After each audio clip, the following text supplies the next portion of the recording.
कोई भी पार्टनरशिप, चाहे वो बिजनेस की हो या ज़ाती, जब टूटने लगती है तो ये बहुत तकलीफदेह होता है। तो आज हम इस गाइड में ये समझेंगे कि कैसे मजबूती और समझदारी के साथ ऐसे मुश्किल हालात से निपटा जा सकता है।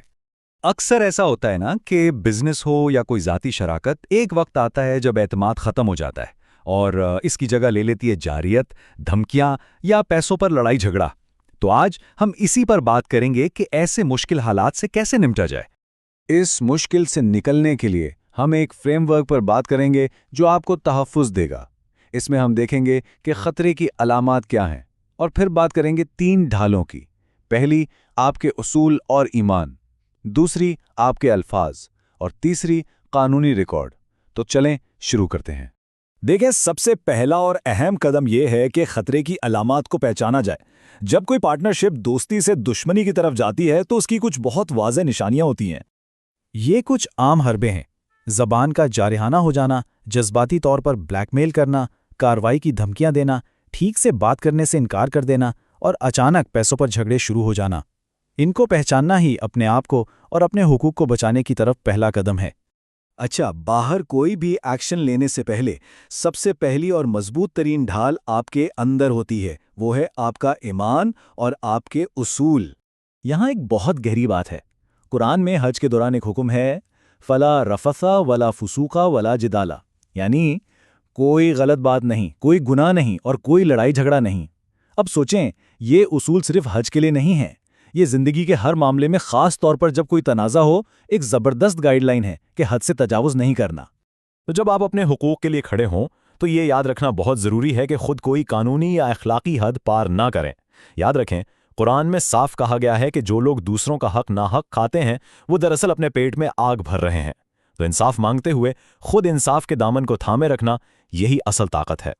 जब आपके उसूल पुख्ता हों तो दूसरी ढाल आपके अल्फाज बन जाते हैं। अल्फाज का बहुत सोच समझ कर इस्तेमाल तनाज़े को मज़ीद बिगड़ने से बचा सकता है। यह फ़र्क बहुत अहम है। ये कहने के बजाय कि आप मुझे तंग कर रहे हैं, ये कहना ज़्यादा मौसर है कि मैं इन पैगामात से परेशान हो रहा हूँ।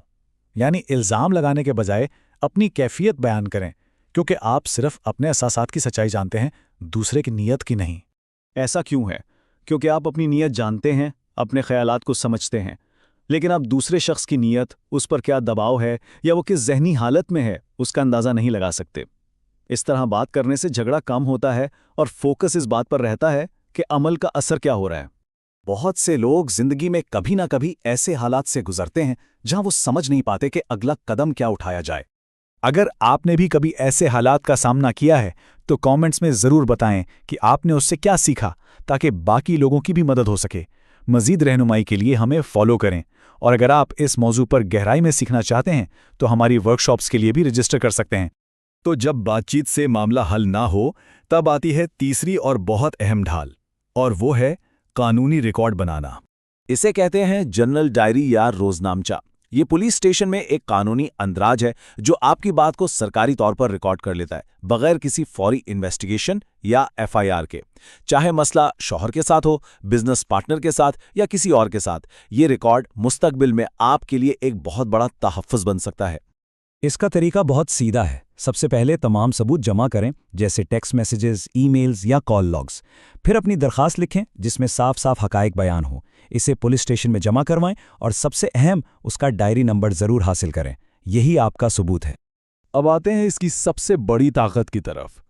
जनरल डायरी आपको मुस्तकबिल में लगाए जाने वाले झूठे इल्ज़ामात से बचाती है। मिसाल के तौर पर कोई आप पर इल्ज़ाम लगा सकता है कि आपने कंपनी का डेटा या आस्ते चोरी किए हैं, लेकिन अगर आपने पहले ही डायरी में लिखवा दिया हो कि फलां तारीख को आपने कंपनी की हर चीज़ वापस कर दी थी, तो ये इल्ज़ाम लगने से पहले ही ख़त्म हो जाता है।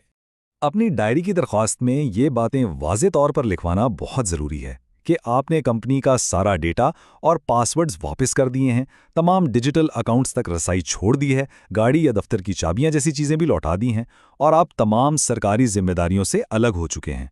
इसके अलावा अगर कोई धमकी मिली है तो उसका भी जिक्र करें। इससे कोई शक की गुंजाइश नहीं रहती।